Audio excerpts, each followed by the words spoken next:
Bonjour et bienvenue à cette re-recording de la troisième peer session de Data for Good et du pôle tech de Data for Good. Moi, je suis Giuseppe et je suis là pour vous accompagner dans cette session. On a fait la session en live, j'ai dû re-enregistrer parce que en fait, mon Docker ne marchait pas, donc on a perdu 30 minutes à réinitialiser WSL et réinitialiser Docker. Donc, c'était pas forcément le but de cette session de me voir perdre du temps à débaguer mon ordi. Donc, on fait un autre recording qui sera beaucoup plus clean. Euh, Aujourd'hui, on continue sur le travail fait en précédence dans les premières deux sessions par Ronan et Paul, qui ont d'abord nous montré comment faire les setups dans l'environnement Docker, dans l'environnement, excusez-moi, Python, et juste après, comment créer, utilisant Python,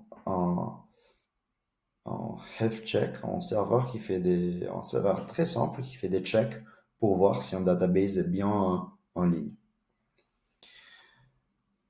Aujourd'hui, on va continuer et on va en fait rajouter une autre technologie. La technologie est bien Docker.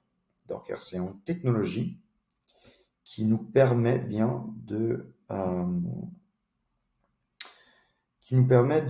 créer des applications dans des environnements complètement contenus et complètement isolés de la machine, de la host machine, donc la machine qui fait tourner l'application. Pourquoi c'est intéressant? C'est intéressant parce que ça nous permet euh, ça nous permet c'est, déployer la même application avec la même configuration dans plein de machines différentes sans devoir tout installer à main. Et c'est une grande différence par rapport à c'est ce qu'il y avait avant. Il y avait des développeurs qui devaient installer, qui développaient. Après, il y avait des ops, des sysadmins qui après devaient installer toutes les dépendances et l'application ne marchait pas. Les développeurs disaient, bon, ça marche sur ma machine, hein. Et, et on perdait beaucoup de temps, beaucoup d'argent dessus. Et cette technologie a révolutionné le monde parce que ça nous a ouvert à l'utilisation de tous ces petits micro-environnements dans la production et dans l'informatique de tous les jours. Par contre, inventé par un Français. Donc, pour les Français, ça c'est très patriotique. Euh, donc, on a ici l'application développée par Paul la dernière fois. On a un serveur HTTP. On a dans notre dossier ici, on a la définition du serveur, pas vraiment du serveur, mais du request handler. Donc, c'est ce qui va gérer les requêtes. Et db.py, c'est une classe qui va gérer les connexions à un DB, à une base de données Postgres qui est dans l'ancienne version, dans la version de la Peer Session 2, était en cloud sur Scaleway. Mais dans ces sessions-là, ça ne sera pas sur Scaleway, mais ça sera plutôt quelque chose qu'on lancera nous en local. C'est quoi l'intérêt de lancer en local? C'est parce qu'on va le lancer avec Docker. Donc, on va juste montrer la capacité de Docker de lancer une image, de lancer une application sans perdre beaucoup de temps à la configurer. Parce qu'en fait, la configuration d'un database Postgres est bien déjà disponible sur Docker et peut être juste téléchargé et runné. Donc, pour donner un peu de contexte, c'est quoi Docker?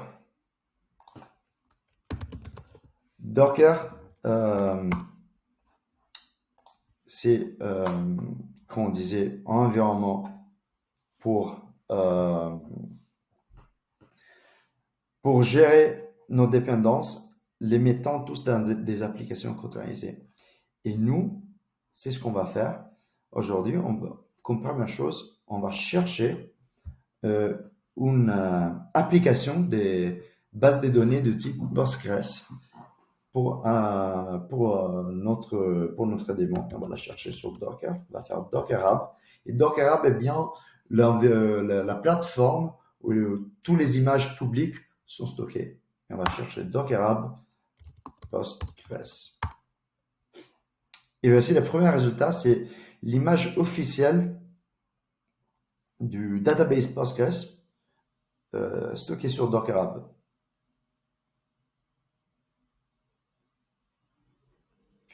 Voilà, nous on a notre image qu'on souhaitait, c'est Postgres, c'est une base de données open source qui a été bien utilisée, qui est bien utilisée en production, et en fait c'est la base de données qu'on utilise comme standard dans Data for Good, qui le Poltech a un peu choisi comme standard pour Data for Good. Après, si vous avez des autres demandes, vous pouvez aller sur Poltech, sur le channel Poltech Requests, et nous demander une base de données, et nous on fournira une base de données Postgres. Et si vous avez besoin d'un autre type de base de données, par exemple une base de données non relationnelle comme MongoDB, nous on fera en sorte de vous fournir cette base de données. Alors, on arrive sur cette page-là et on a deux concepts. On a le concept de l'image, qui est bien, s'appelle Postgres, et on a le concept de tag. C'est quoi un tag? En fait, le tag, c'est un label unique qui identifie bien la version de cette image Docker. Pour exemple, ici, on a la version 16 et 16.2, qui est la dernière version des Docker, des Postgres disponibles sur le Docker Hub. Et on a aussi des tirets avec deux autres identifiants. Dans ces cas-là, on a par exemple 16-bookworm. Bookworm, c'est en fait la version de Debian, qui est le système opératif, qui est utilisé pour cet environnement. Nous, on prendra exactement celle-là, on prendra la version 16 Bookworm. Et comment est-ce qu'on l'utilise? Comment est-ce qu'on prend qu'on télécharge cette image sur notre ordi? D'abord, il faut installer Docker. C'est un peu hors du scope de cette session, mais sur install Docker. Normalement, il y a un doc qui est très complet. Et pour Windows et Mac, et maintenant Linux aussi, je vois, trop cool. On peut juste installer, Docker Desktop, qui est un environnement qui est un peu cette, il ressemble à ça. C'est juste, on peut stocker des images et on peut lancer des containers qui sont juste les images quand ils sont lancés en tant qu'application. Ils s'appellent containers. Ce sont des environnements contenus. L'image, c'est le boilerplate, c'est le blueprint pour le container. Et quand l'application est lancée, ça devient un container. Donc, en fait, je vais supprimer tout ce qu'il y a ici, parce que comme ça, on recommencera de zéro au cours de cette session. En retournant ici, vous pouvez juste cliquer sur le lien et télécharger.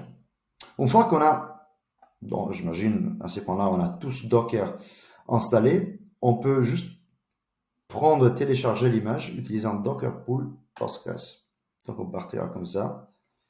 Et retournant à notre environnement VS Code, c'est ce que je vais faire ici. Il faut imaginer qu'ici, je suis sur Windows, mais je suis dans WSL, donc je suis sur Ubuntu, effectivement. Je suis sur, c'est ce qui est intéressant, c'est que je suis entrant sur un environnement virtuel de Linux et je lancerai plusieurs environnements virtuels. Donc c'est un peu une Dockerception. Donc on peut lancer un terminal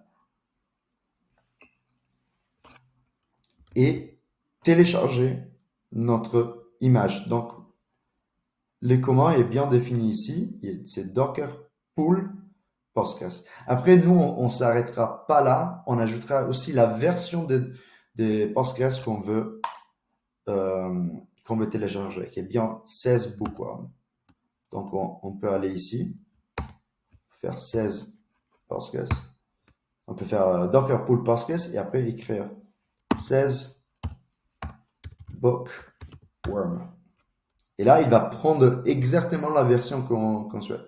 Si on spécifie pas ça, il va chercher le tag latest, qui est juste la dernière version disponible.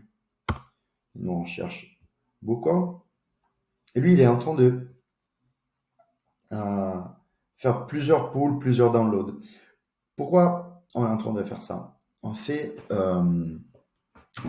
les images Docker sont construites en termes de niveau. On part toujours dans une base, qui est la base de toutes les images. Et après, on rajoute des petites couches de software, un après l'autre, pour construire notre environnement. Et tous ces petits niveaux sont isolés, sont des définitions sont des différentes spécifications qui vont s'empiler pour créer notre environnement. Donc maintenant, on a notre nouvelle image et si on va dans notre UI, on peut voir qu'on a l'image Postgres avec un ID unique pour notre environnement, pour notre ordi, avec la tag 16 bookworm. Maintenant, il faut lancer cette image. Et comment est-ce qu'on lance cette image? Quand on lance l'application Docker, on peut lancer l'application Docker avec, cherchons là, Docker run. On va chercher la doc, exactement, Docker run. Le command run nous aidera à spécifier comment est-ce qu'on veut lancer cette container partant de notre image. On peut faire Docker Container Run ou Docker Run. C'est deux alias qui sont également bons.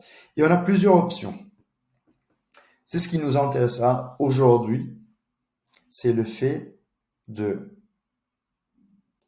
pouvoir utiliser le flag -d qui va détacher de notre terminal l'application. Donc, Run Container in Background and Print Container ID. Donc, on n'aura pas le terminal qui est utilisé constamment par cette application, mais ça sera juste être en background. C'est aussi intéressant pour nous, pour aujourd'hui, pouvoir spécifier des variables d'environnement, donc -e, et possiblement donner un fichier d'environnement, donc -mfile. Donc, ces deux sont intéressants pour nous aujourd'hui. Et aussi pour spécifier le nom qu'on assignera à notre application, à notre container. Et pour le moment, on utilisera ça. Donc, il y a aussi une notion de configuration de cette database. On lance une database, on doit pouvoir y accéder. C'est le bout de cette démo, c'est accéder au database. Et comment est-ce qu'on peut configurer cette database? En fait, avec des variables d'environnement, par exemple Postgres password, Postgres user, PostgreSDB, on peut définir la password pour le user et quel est le nom du database. Et ici, sur la page, vous pouvez trouver toute la doc relative. Et un autre flag qui nous intéressera, c'est la flag de -p. Ok. Et en fait, -p, c'est la flag de publication et ça nous permet de faire un mapping entre les ports qui sont utilisés par les containers de l'application et notre host machine, donc notre ordi dans ces cas. Pour exemple, Docker tourne toujours, pas toujours, pas Docker, mais Postgres tourne toujours par défaut sous la porte 514.32. Ok, donc normalement ici il y aura une doc dessous, mais bon, généralement c'est quelque chose qui est toujours présent, que la porte est toujours sur 514.32. Nous, peut-être, on aura envie de changer cette porte. Et donc, sur notre host machine, parce qu'on a déjà une application qui tourne sur cette porte, on a déjà une connexion à notre database Postgres. Donc, dans ces cas-là, on changera, on utilisera cette flag-là. Bien. Alors, on peut lancer notre application qu'on avait vu tout à l'heure, c'est Docker Run. On peut dire que on veut lancer avec le nom, on l'appellera Postgres Demo. On peut choisir de changer des variables d'environnement. Donc, on va utiliser la doc qui est bien présente ici pour exemple, changer la password, changer les users et changer les databases. Donc, on lancera -e et on dira que Postgres password égale, et j'ai préparé un environnement, un fichier de config, et on utilisera en fait ça. J'ai envie de changer cette password quand même. Je vais la changer à tech is the best. Donc, pour cet exemple, data for good tech is the best. Donc, on va passer cette password ici. On fait data for good tech is the best. Après, on verra comment est-ce qu'on fait ça avec des variables d'environnement qui sont quand même plus propres, sans devoir écrire ta password à la main chaque fois. Après, on peut passer, toujours il faut rajouter notre flag -e, et on pourra passer le flag Postgres user. Donc, on dira Postgres user égale, et on dira déforger tech. Déforger tech. -e, et après, il faut rajouter en dernier le nom du DB, qui pour nous sera juste déforger, donc data for good. Enfin, Postgres DB égale déforger. On a bien vérifié que c'est les bons variables. Et pour terminer ça, on peut lui dire qu'on souhaite mapper de notre ordi la porte 514.55 avec la porte standard qui est déjà utilisée dans le Docker de 514.32. Et la dernière chose qu'il faut dire, c'est évidemment d'utiliser la bonne image. Donc, on va utiliser l'image qu'on a téléchargée tout à l'heure, qui est Postgres 16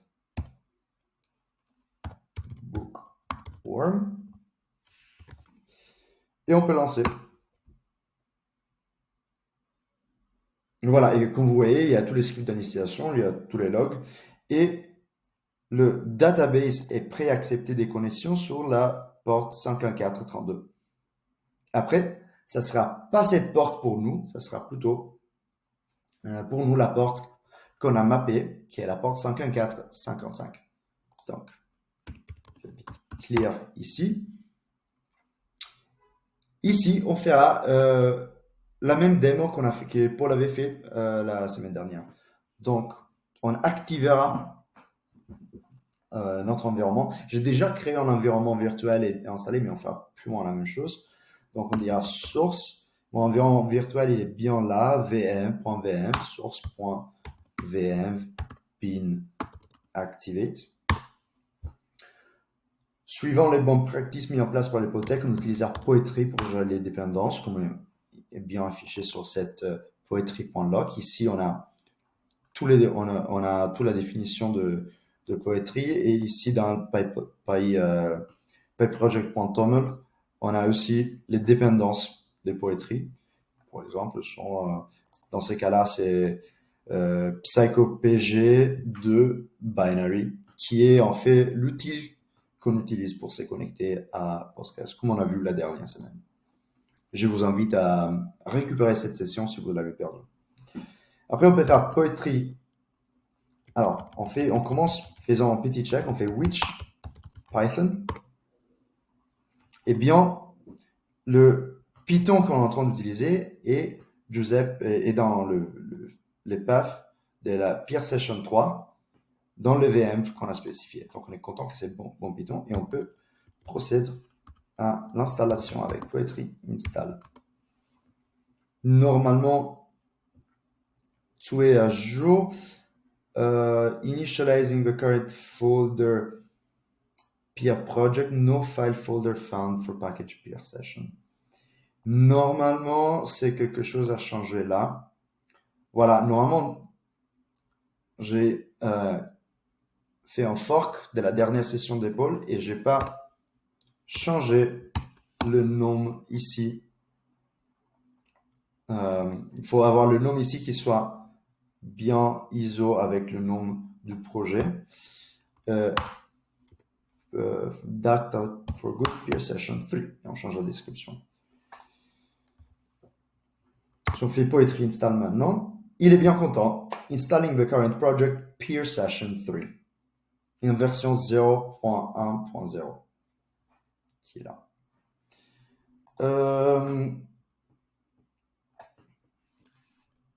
Bien. Jusqu'ici, on est bien. Après, on veut pouvoir lancer notre outil. Parce que notre outil nous permettra de checker que le database est en train de fonctionner. Après, nous, on n'a pas lancé ça en version détachée. Comme ça, on a tous les logs à disposition pour bien vérifier les connexions. Donc, on fait Python, main.py, et on peut lancer. Et le serveur, il est disponible à la porte 8081.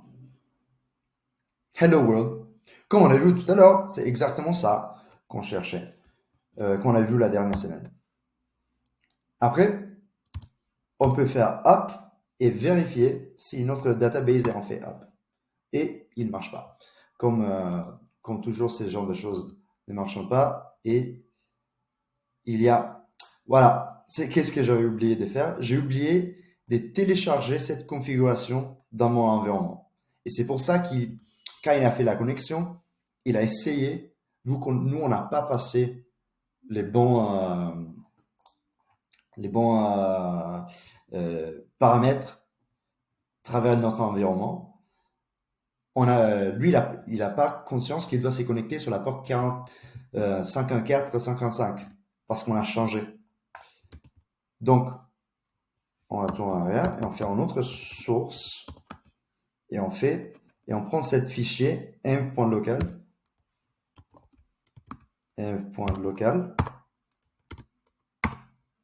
et si on voulait checker maintenant, on pourrait faire echo de disons database user qui est pas défini de tout, donc normalement ça devrait le prendre.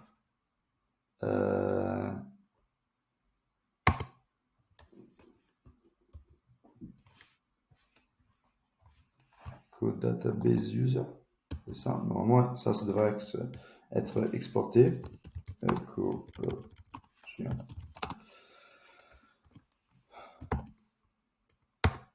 Voilà, c'est bien. C'est bien Data for Good Tech et notre user. Donc maintenant on peut reprendre dans notre script DB, si vous vous rappelez. Ici, on peut récupérer les configurations et passer à la prochaine étape. Donc, on peut relancer notre python.main. On est toujours là. On peut aller ici, vérifier que ça marche sur le message d'accueil et on passe à le méthode app. Et bien, avec une latence de 19 millisecondes, on arrive à se connecter. Ici, on peut voir les logs et Et c'est côté ici, on peut voir aussi certains bugs. Bien, le prochaine étape, naturellement, c'est se dire, OK, notre database, il tourne bien sur un environnement qui est complètement isolé, qui est complètement containerisé, mais pas notre application. C'est toujours sur notre ordi. Et c'est ici qu'on passe à la prochaine étape. C'est la containerisation de cette application. Donc, ici, on peut arrêter le serveur, faire un petit clear. Et on doit regarder comment est-ce qu'on build une application. Donc, comment on build une application? On peut passer ici, chercher Docker build. Donc, non, ça c'est pas la meilleure chose. C'est pas ce que je cherchais. Je cherchais ça.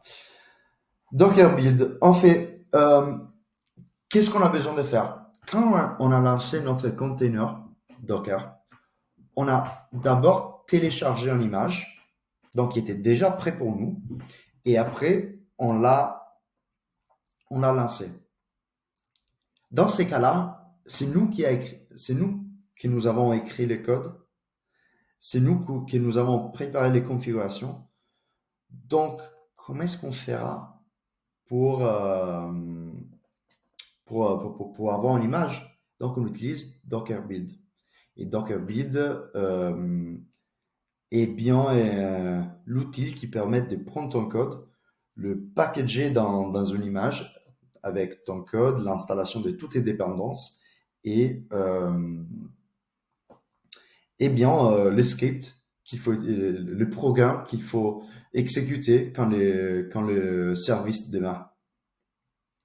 Donc, pour pas prendre trop de temps, j'ai déjà quelque chose qui est prêt ici, dans la branche Preparation. J'ai rajouté des Dockerfiles. Donc, on va containeriser ça. Par contre, je vais aller sur l'autre branche parce que j'en avais un qui était un peu plus clean, qui avait moins des choses pour écrire. Sur l'autre, j'avais pas mal de commentaires, de tout, mais on va les rajouter en direct. Donc, ça, c'est un Dockerfile. Le Dockerfile, c'est notre template pour, euh, pour pouvoir construire une image. Il y a plusieurs types de commandes qu'on peut donner dans Dockerfile. Je zoome un peu. Le premier, c'est from. Ça vient au tout début, normalement. Et from, c'est le commande qui nous permet de utiliser une autre image comme base pour construire la nôtre. Et dans ces cas-là, on utilisera toujours le système opératif Bookworm dans l'image Python 3.10. Donc, on utilise l'image Python. Donc, c'est une image en prêt pour Python, c'est l'image officielle. Et le tag, c'est à 3.10. Donc, la même version des Python que j'ai installé sur mon ordi en local. Tiré Bookworm parce que c'est juste le dernier système opératif Debian. Après, on a le commande env. Env, ça nous permet de définir une variable d'environnement. Pourquoi on fait ça? C'est parce que chaque ligne est exécutée dans un environnement différent au cours du build. Donc, pour passer certaines choses, parfois, il nous faut des environnements des variables d'environnement. Il faut aussi utiliser ces genres de variables pour configurer notre outils. Par exemple, on fera un install des poétries utilisant les scripts officiels, mais on veut avoir des configurations qui seront déjà prêtes. Donc, par exemple, le Poetry Room, où est-ce qu'on va installer Poetry. Et la deuxième, c'est Poetry Virtual Env Prefer Active Python. Donc, cette option, MIA 1, ça nous permettra de, en fait, avoir une préférence pour Poetry utilisera toujours l'environnement virtuel qui est déjà activé. Et nous, on en créera un dedans, sans laisser à Poetry la main de créer son propre environnement virtuel et l'activer, qui est ce que est fait toujours dans Poetry. C'est pour ça qu'il faut pas utiliser normalement Poetry. Il faut pas l'installer dans un environnement virtuel parce qu'il va après en construire des autres. Et nous, on utilise cet environnement-là. Et après, pour pouvoir gérer notre environnement virtuel, on a rajouté aussi cette variable d'environnement qui s'appelle virtualenv. Une autre commande qui est très importante, c'est run. Et en fait, run, c'est juste l'exécution d'une ligne shell dans notre environnement, dans l'environnement qu'on est en train de construire. Donc, par exemple, cette run curl-ssl avec cette URL. Après, il y a cet opérateur qui est un pipe qui passe l'output de ça à le commande qui vient d'après, qui est Python. Donc ici, on est juste en train de nous télécharger un script qui est présent sur le site de Poetry, qui est juste le script d'installation officiel. On peut même aller le voir. C'est juste un site web qui nous répond avec ça. Et il y a un peu de doc et il va créer, faire ce qu'il faut pour installer Poetry. Et ici, on peut voir qu'il va chercher un Poetry Home pour l'installation. C'est pour ça qu'on l'a défini.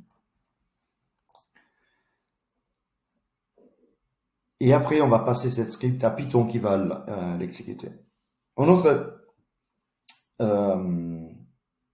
chose qui est très importante, c'est workdir. En fait, workdir, c'est juste une définition de où on va exécuter tous les commandes qui viennent juste après. Et workdir, on l'a seté à app. On aurait pu l'appeler PeerSession3, on aurait pu l'appeler opt, je sais pas quoi. C'est juste, on a choisi app parce que c'est l'app qu'on va lancer. On aurait pu l'appeler serveur, par exemple. C'est aussi important qu'on a rajouté le Poetry Home à notre path, le bin qui est présent.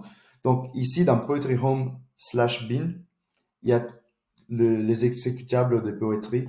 Donc, on a besoin de mettre ça sur les paths du système pour pouvoir lancer les commandes Poetry. Enfin, ici, on a des instructions copy qui prend juste des fichiers ou des directories, des dossiers qui sont ici dans mon projet, par exemple PeerSession3. Ils vont les copier dans un certain endroit.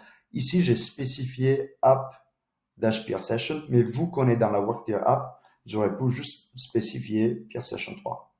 Ça serait été quand même bien. Donc, on passe le code qui est présent dans PeerSession3, on passe le code main.py, on passe les poetry.lock et les prep-project.toml. Et c'est ici qu'on a défini tout notre environnement Poetry. Et on passe aussi le README. Pourquoi? Parce que parfois, Poetry peuvent se plaindre s'il n'y a pas de README. Donc, moi, je le passe toujours. Et à la fin, on crée un environnement virtuel qui est bien là et on peut l'installer. Et on peut installer. Et en final, on a un commande qui s'appelle entry point. Et bien, entry point est le premier commande qui sera lancé quand on lance notre container. Et c'est toujours à la fin du Dockerfile et ça mettra en production, ça activera notre application. Et dans notre cas, c'est Poetry Run Python main.py. Donc, on dit à Poetry, avec son propre environnement, de lancer Python sur le fichier main.py. Donc, on va prendre ça et on va le passer dans notre environnement. Donc, on créera un dossier qui s'appelle Docker Files. Un nouveau fichier qui s'appelle webserver.dockerfile. Après, ça c'est juste la convention que j'ai choisi d'utiliser, mais on aurait pu bien créer un fichier qui s'appelle webserver et dedans créer un fichier qui s'appelle Dockerfile. Et on peut ici rajouter notre Dockerfile. Et maintenant, on devrait être prêt, si je ne me trompe pas, à builder notre notre outil. Donc, ici, on a Postgres, donc on prend cette terminal-là, on fait docker build. Si je fais docker build et j'ajoute un point, il va chercher dans le root de mon projet un fichier Dockerfile. Mais nous, on l'a pas. Donc, on doit lui dire que on cherche le fichier qui est dans Dockerfiles, qui s'appelle webserver.dockerfile. Après, on doit choisir comment est-ce qu'on appellera cette image. Donc, on rajoute le -t et on peut rajouter un tag à cette image. On l'appellera web server health check latest. On ajoute cette tag latest juste pour dire que c'est la dernière version. La best practice, c'est que si on n'a pas une version spécifique, on utilisera latest. On peut tranquillement, par exemple, l'appeler, on fera ça, on fera ces petits changements. On l'appellera 3.10.bookworm. Comme ça sera un tag qui réfléchira, qui montrera quel environnement on a utilisé. Et après, comme dernière info, il faut donner un contexte. C'est quoi le contexte? C'est de où il va chercher le Dockerfile et d'où il va exécuter tous les instructions du Dockerfile. On peut juste rajouter un point parce qu'on est déjà dans le projet qui est lancé. Ça. Et lui, à chaque étape, il est en train de se télécharger certaines choses. Il est en train de copier des fichiers. Et là, il fait un poetry install. Et il est en train d'installer notre application. Il est en train d'installer tous les packages qu'il nous a. Voilà, l'image est bien prête. Elle est ici. Elle est dans ma propre librairie, Web Server Health Check 3.10 Bookworm. Je fais un petit clear. Et maintenant, il faut juste faire un run, comme on a fait ici, dans un autre truc. On peut lancer Docker run, on donne un nom, on peut passer des variables d'environnement, mais en fait, c'est pas important pour nous. Et on passera à la porte. Et surtout, cette fois-là, on lancera en modalité détachée. Donc, on fera Docker.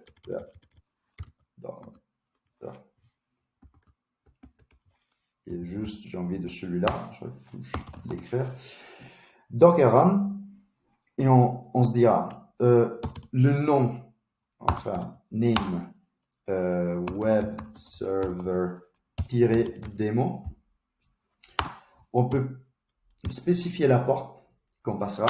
Alors, le web server, normalement, il s'affiche sur la porte 81. Nous, on pourrait mapper à la même porte, donc on pourrait faire 81. Mais disons, pour montrer qu'on peut choisir notre porte, on mettra la 0, qui est quand même la porte standard pour l'HTTP. Et après, il faut spécifier qu'on utilisera bien comment est-ce qu'on l'avait appelé? On l'a appelé Web Server Check. Et la version était bien 3.10-bookworm. Donc là, il va normalement lancer cette application. J'ai oublié de le faire en détaché. Donc c'est pas incroyable, mais lui, on a fait la même chose là. Et lui est en train de se lancer et ça prendra un moment, normalement. Ça prendra un moment parce qu'il est peut-être un peu surchargé, mon ordi. Et ça m'étonne, on a quand même que 2 choses. Ah oui, je vais... Normalement, il part, mais je vais changer 2-3 choses. Parce que quand j'ai vu ça, j'avais remarqué que dans le fichier ici, il y avait ces prints-là qui sont pas forcément la meilleure chose pour loguer des choses. Parce que, comme on a vu, Une fois qu'on a interrompu, c'est là que les logs sont arrivés sur mon terminal. Donc, je vais retourner dans mon projet ici, qu'on avait vu. Je peux aller dans Preparation. Et aller dans main.py. Voilà, login c7 à info. Et en fait, on va copier cette version qui utilise du logging plutôt.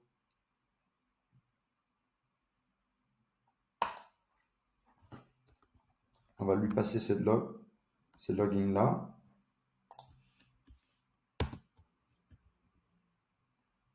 Oh, c'est pas là, pardon. Ça, c'est pas la bonne chose à faire. On va le mettre ici.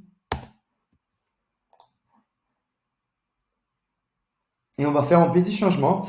On va aussi passer ces variables d'environnement parce qu'il faut lui donner tout cette... Après, vu qu'on a changé, je vais prendre un second pour rebuilder ça parce qu'on a changé le code. Donc, il faut le mettre à jour. Donc, on mettra ça. Et pour passer tous nos variables d'environnement, on a deux choix. On peut ou les passer à main, host, port, name, user et password, ou on peut les charger avec un fichier dem.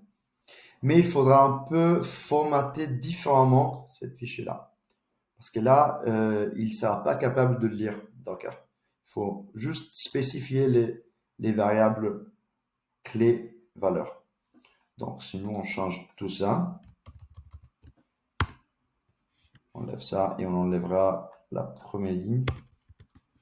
Et on laisse que ça. On peut passer et rajouter une autre option qui est bien, rajoute à la fin. On rajoute mfile. Donc, rajoutant mfile, on peut passer directement au fichier d'environnement qui sera chargé par Docker. Comme ça, on ne doit pas aller, nous, à main, à charger dedans, je sais pas quoi. Donc, on va lancer ça. Et ça ne marche pas. Je vais vite fait regarder la doc. Et normalement, c'est quelque chose Docker run. Ici, dans la doc, on regarde nos flags. C'est un bon exercice pour savoir qu'il faut chaque fois regarder. Ouais, c'est moins mfile. Moi, qu'est-ce que j'ai écrit là? Ah, parce que j'ai fait dans le build. Voilà, c'est ici qu'on fait. Je me suis trompé de commande. Mfile et on peut donner notre point env point à point local. Donc, normalement, ça c'est bien à partir. Il est pas. Oups. J'ai mal écrit, mais normalement ça marche. Ah, on a déjà un container qui tourne parce qu'on avait essayé de le lancer, on l'a arrêté, mais les containers existent toujours. Donc on peut faire pour checker, ça c'est un bon exercice. On peut ou aller ici, et c'est peut-être plus simple c'est ce qui commence, et enlever le container à la main. Ou on peut partir avec un Docker container rm, donc remove, et on va lui dire qu'on va enlever ça.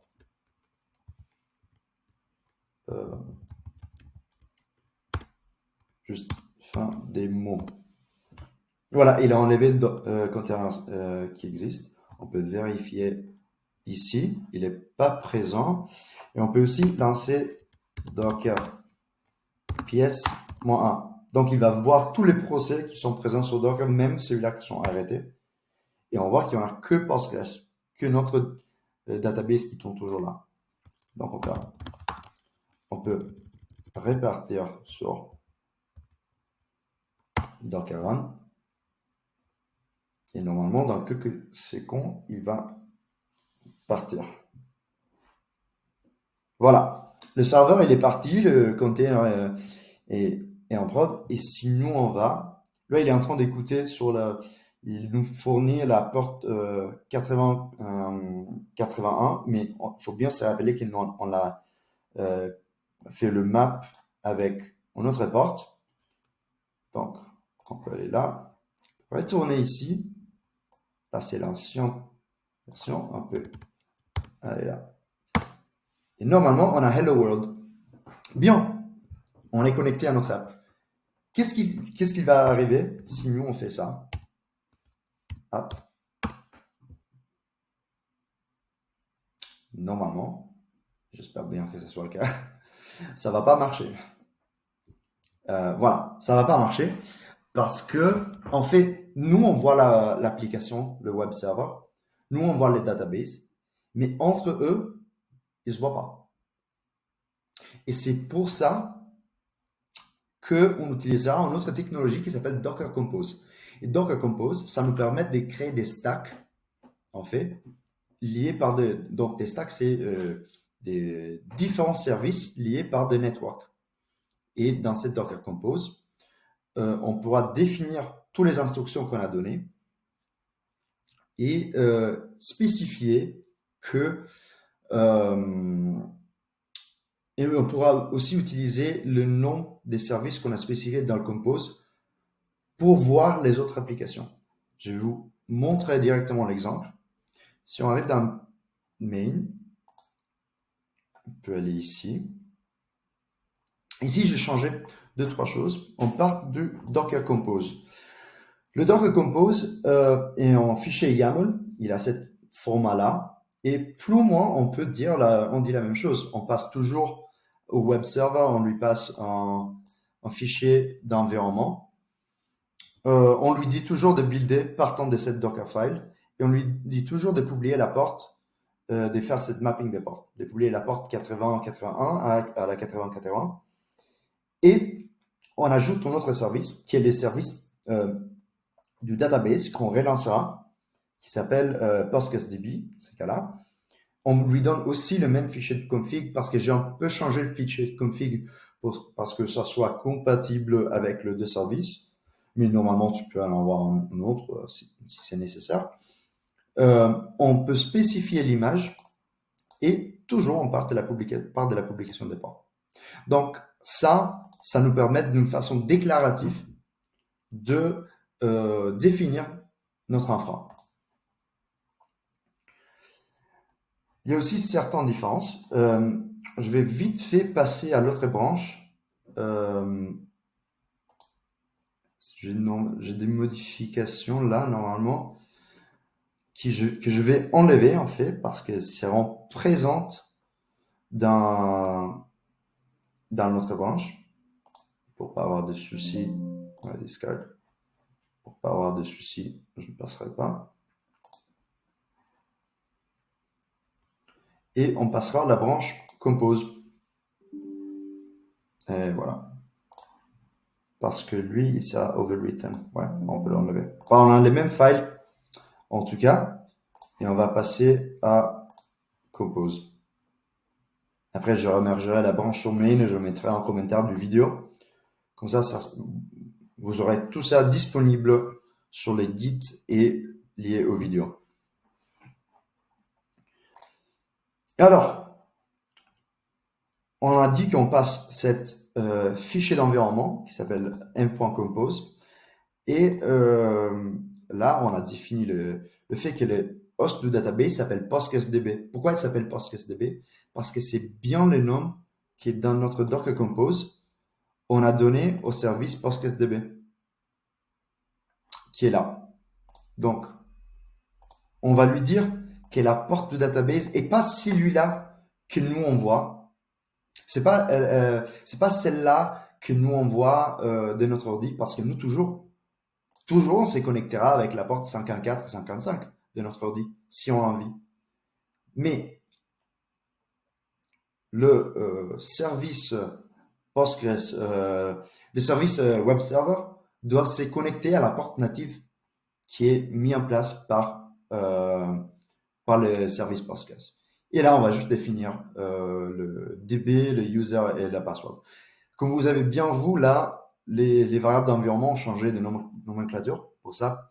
C'est pour les rendre compatibles euh, avec le container Postgres et pas le devoir écrire à la main. Donc, même ici, ils sont changés. Comme ça, on charge la bonne configuration même dans notre environnement. Je vais laisser cette Docker du Postgres qui tourne. Bon, en fait, non. Je vais l'arrêter. Changer d'avis. Là, on va tout changer. Et je fais en petit clear. Et pour tout lancer, pour lancer cette stack, on va lui dire Docker, euh, compose.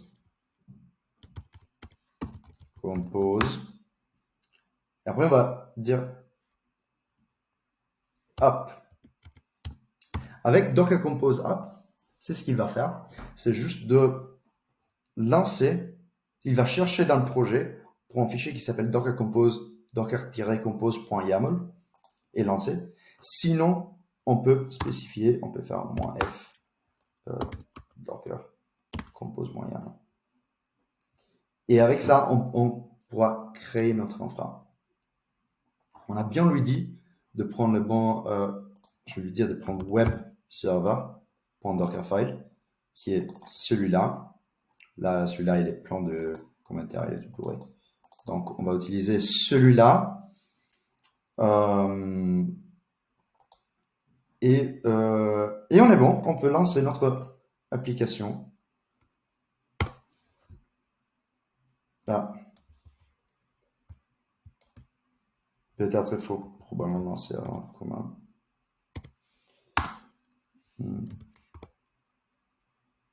Ok, il faut juste mettre le up après. Comme vous voyez, il est en train de faire le même build qu'on avait vu avant pour builder notre web server, pour builder notre application.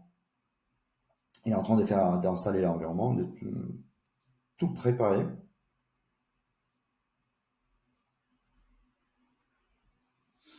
Et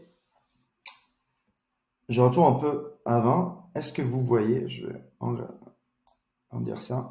Ici, il a créé un network qui s'appelle Peer Session 3 Default. Il a créé un container pour notre Postgres. Il a créé un container pour notre web server. Et le network est attaché à PostgreSDB et web server. Donc, les deux services sont dans le même réseau. Et c'est exactement comme ça qu'ils vont pouvoir se connecter l'un à l'autre. Après, on peut regarder les logs. Ici, on avait mis des debugs ici pour bien vérifier qu'on a téléchargé les bonnes variables d'environnement. Après, est-ce que c'est la meilleure chose à faire? Non, on la met ici. Probablement pas. On fait pas ça en production. Faut pas faire ça en production. Mais en général, juste pour vérifier que tout ça marche. C'est juste pour vérifier que tout ça marche et qu'on a bien téléchargé les bons variables d'environnement qui viennent d'ici. À ces points-là, on a le web server qui est actif sur la porte 84.1, qui pour nous est toujours mappé à l'ancienne porte, mais dans la configuration, on a bien spécifié de se connecter à la porte standard de notre database. Donc, on arrive ici en bas et on est bien. Qu'est-ce qu'on peut faire? On peut aller checker que notre configuration marche bien. Donc, on est là. On fait localhost 0. Et je croise les doigts que ça marche. Normalement, ça marche. Il me fait Hello World. Donc, le web server a bien répondu. Normalement, si on retourne là, on voit les logs du web server qu'il a répondu à la requête get. On peut retourner là et demander des informations sur notre database. Et voilà, il a nous répondu avec up égale true et time égale 6.59. Donc, il est bien Il est bien présent. Et on peut voir tous nos appels dans les logs qui sont là. Toujours, on peut utiliser le flag quand on lance le Docker, le flag -d pour être bien sûr que le service soit lancé en background et pas lié à cette instance de terminal. Parce que si je ferme cette instance de terminal, on va perdre le procès qui, euh, qui gère notre infra. Donc, normalement, il faut mettre la flag -d. Mais pour débaguer, pour comprendre comment ça marche, c'est bien. Donc, qu'est-ce qu'on a fait? On a pris les deux parties de notre application, on les a containerisées et on les a mis en relation. Donc, avec ça, ça termine la démo d'aujourd'hui du Paul Tech. Je m'excuse encore une fois pour les soucis qu'on a eu dans la version en live, mais en fait, c'était surtout dû au fait que Docker ne marchait pas. Juste, j'avais fermé l'écran de mon ordi et quand je l'avais rouvert, Docker, il était allé en panne et on a dû tout réinitialiser. Donc, ce sera beaucoup plus clair pour les gens de voir cette recording que avoir vous la version live. C'est un peu dommage. Mais merci à tous pour avoir vu cette vidéo et on vous attend sur les channels Paul Tech Requests pour tous vos soucis et tout l'aide et on sera là pour vous aider en tant que Paul Tech. Au revoir.